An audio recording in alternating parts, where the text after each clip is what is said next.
Hi students, today we are going to discuss the operations on stack. Already I introduced the different functions like push, pop, empty, stack top and display.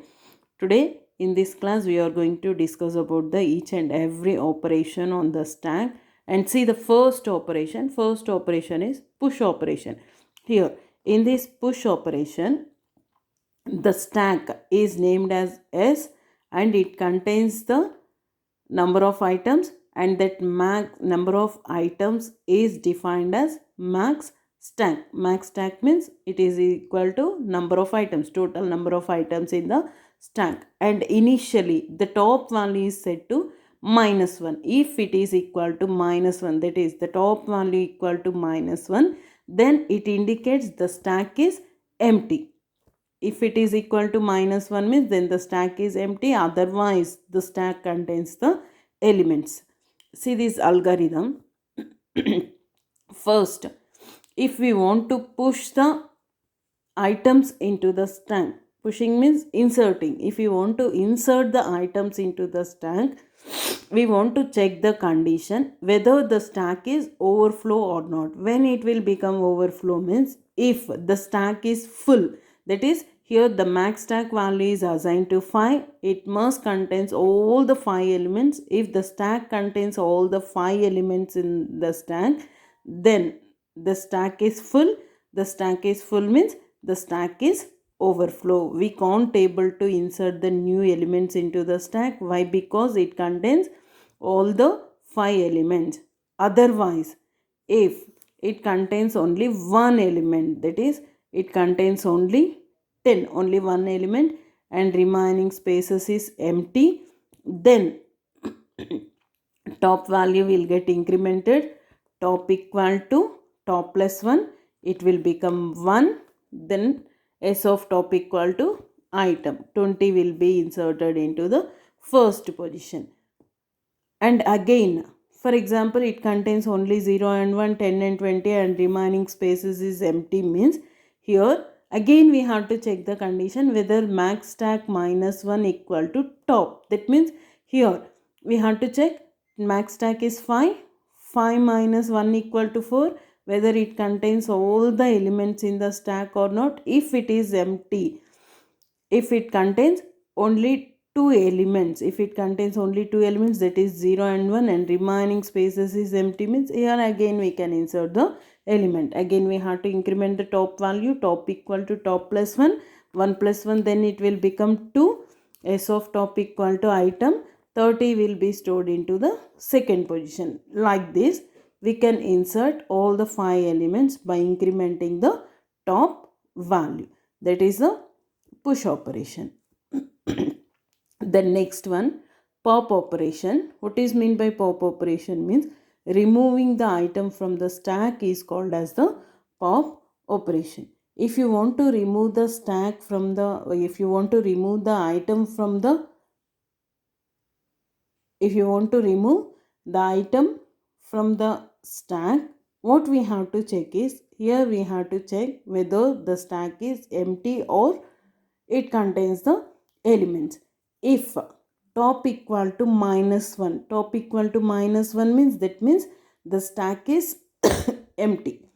That is the stack is empty means the situation is called as the stack underflow. We can't able to remove the elements from the stack. First of all, if you want to remove the elements from the stack must contains the elements. If the stack is empty, then it is not possible to remove the elements from the stack. That situation is called as the stack underflow.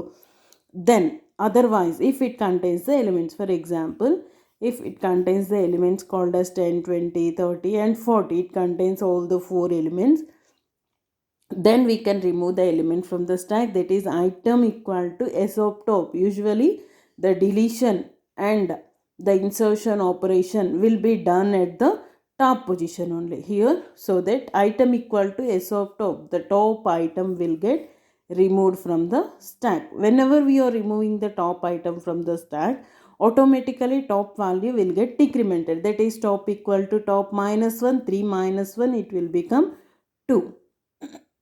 And again Again it will check whether the top equal to -1. Here the top is not equal to -1. The top value is 2.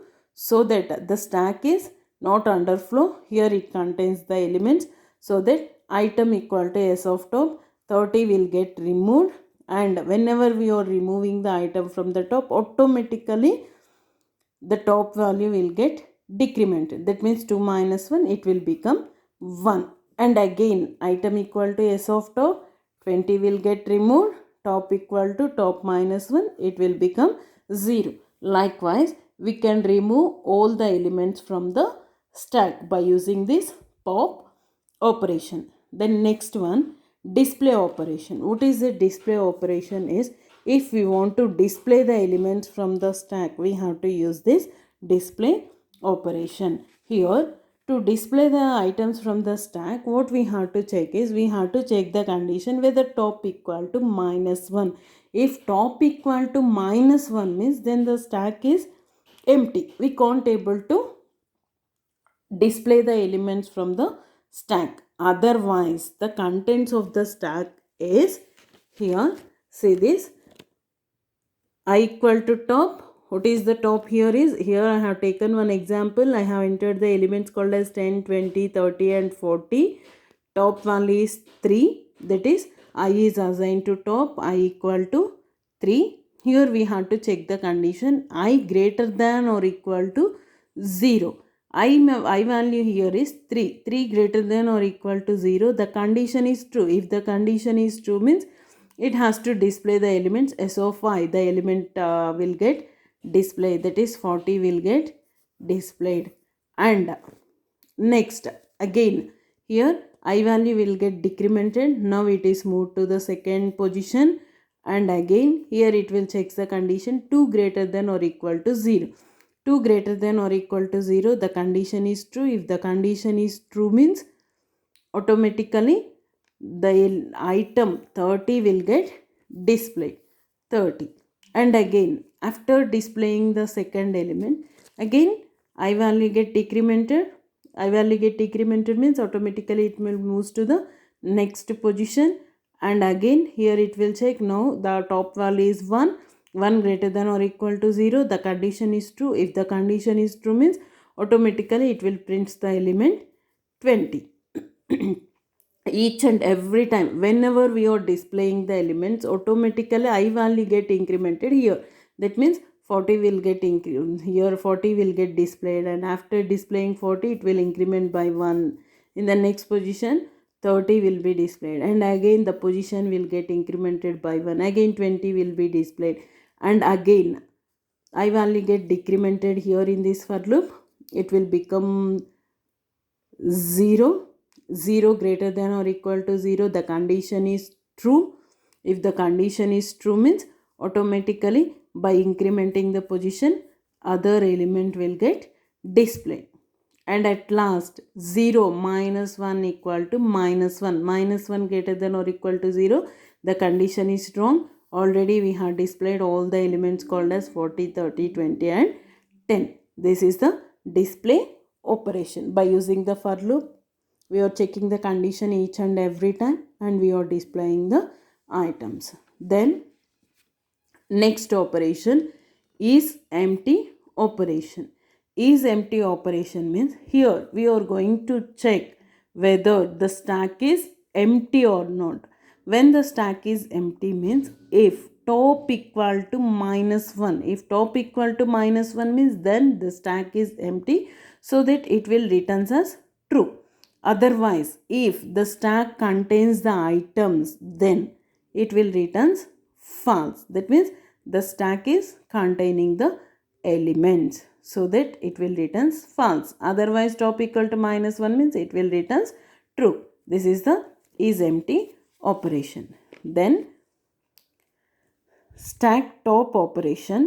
Stack top operation means, here it is used to get the top element of the stack. Here we want to get the top element of the stack. For example, if the stack contains the elements called as 10, 20, 30 and 40, that is 0, 1, 2 and 3.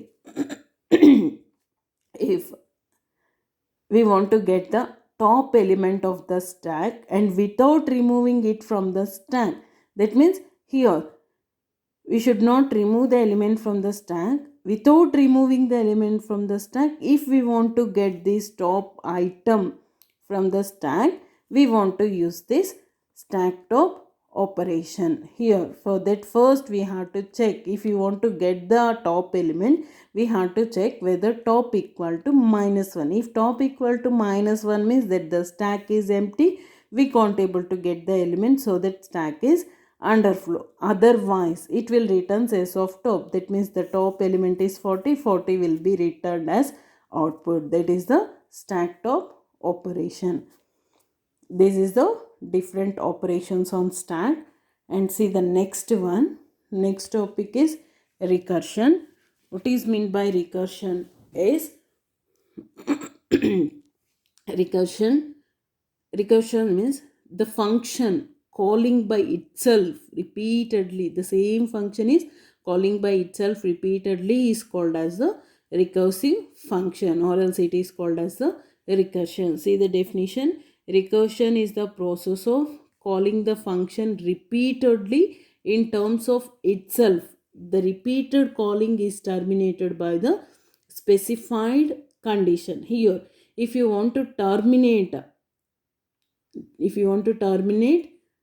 the calling function, how we can terminate the calling function is by the specified condition. Here we want to define the condition. Based on the condition, the calling of function will get terminated. That otherwise, until the condition becomes false, if the condition is true, the same function is going to execute repeatedly. The same function will get repeatedly executed if it is true until it becomes false. If the condition is false, then it will terminate. It will stop the execution, is called as the recursion.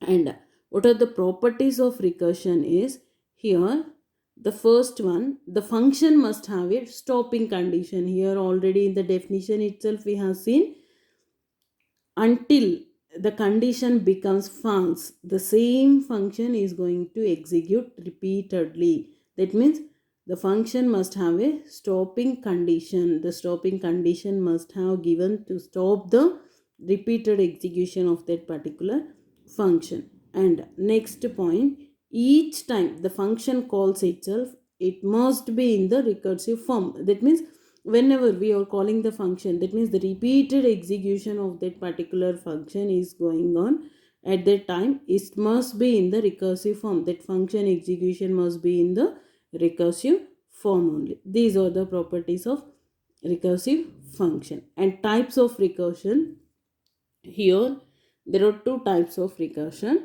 What are the two ways of recursion is, first one direct recursion and another one is indirect recursion.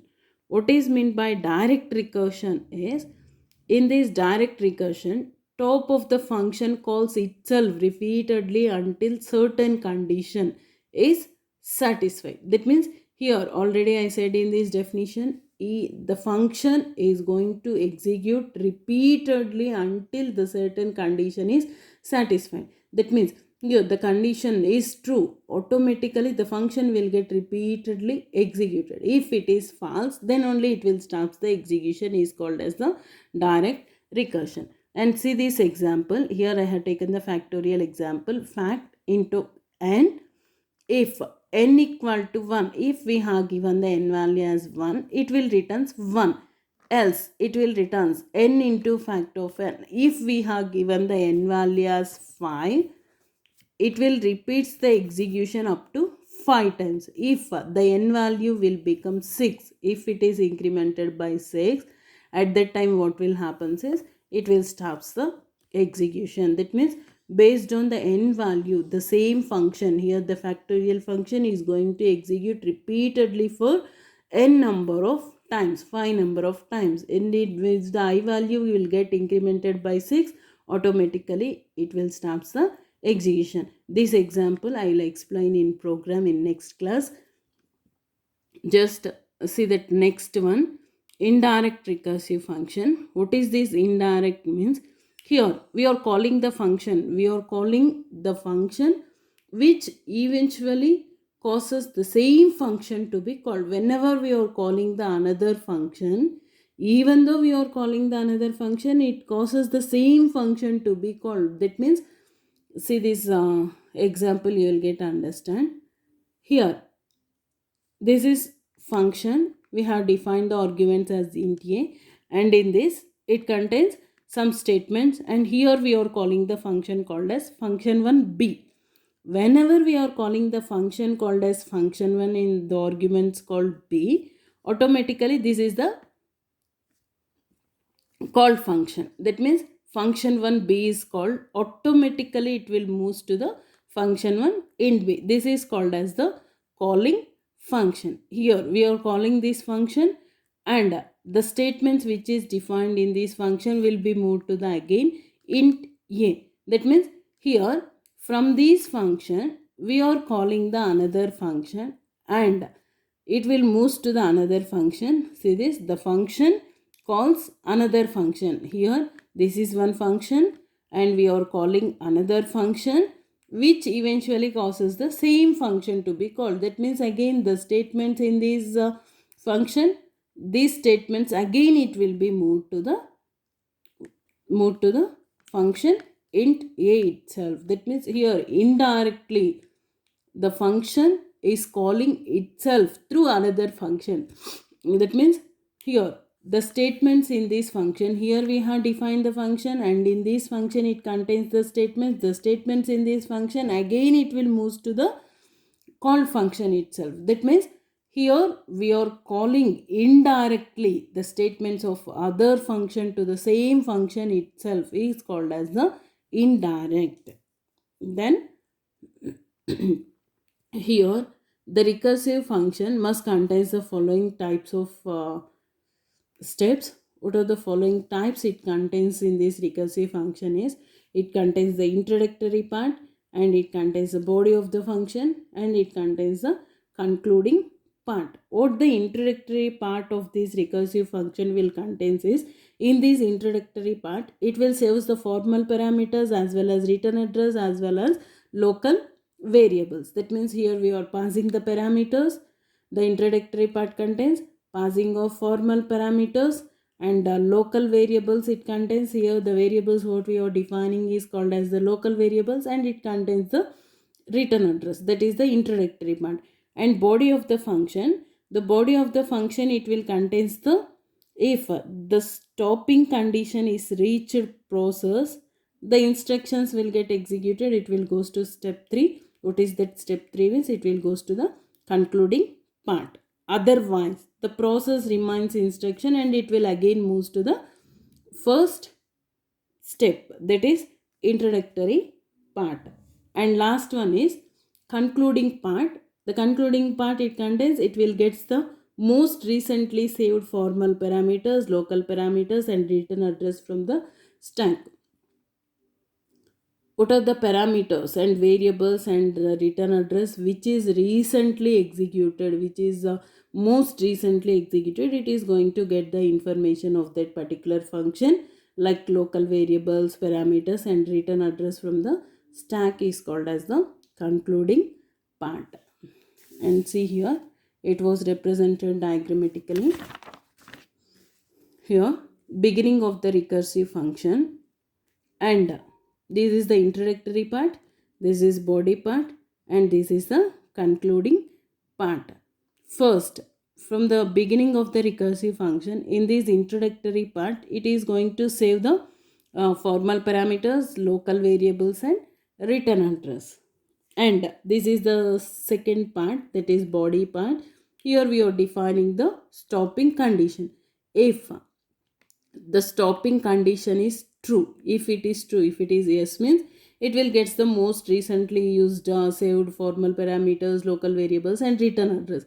Otherwise, if the stopping condition is false, if it is no, then the process remaining instruction, it will process the instructions which is remain, and it will cause the function itself, and again it will move to step 1. Otherwise it will move to the step 3, that is the concluding part.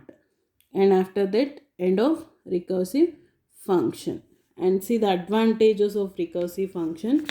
What are the advantages of this recursive function is, first one, recursive function, it will reduces the complexity of the problem. That is the first point. It is going to reduce the complexity of the problem. And the second one is, recursive function, it allows the user to write much simpler and elegant program. The programs that we have written will be much simpler and elegant programs can be written by the user. And the third point is, program implemented by recursion will be smaller in length. That means the program that we have implemented by using this recursive function will be small in length when compared to the normal programs. And the recursive function, it may have any number of nesting levels. Why? Because here we are calling the function repeatedly until the condition becomes false. That means any number of nesting levels will be done in this recursive function. And the fifth one, the recursive technique is more natural and it is compact. The recursive technique that what we are using is more natural and it is compact. And in this recursive function, it is a top-down programming tool. And where the given problem here in this recursive function, the given problem is divided into the smaller modules, and each and every module is again attached to this program itself. Here it contains the top-down programming tool. Top-down programming tool means the execution will start from the top of the, that means starting of the programming. Usually some programming languages, that is for example whenever we are using that C++ programming language, that is called as the bottom up programming. That means the main program will start from the bottom of the programming. In that what we are doing is, in that we will define the classes first and then we are going to define the main function, so that it will start the execution from the bottom. Why? Because we have defined the main function in the bottom of the programming. Whereas in this, it is the top down programming tool. This recursive function, it is the top down programming tool means where here the program will start the execution from the top of the program, where here each and every given problem is divided into the small modules and each and every module is attached individually to the program itself. This is about recursion. And tomorrow we will discuss the finding factorial by using the recursive method and iteration method.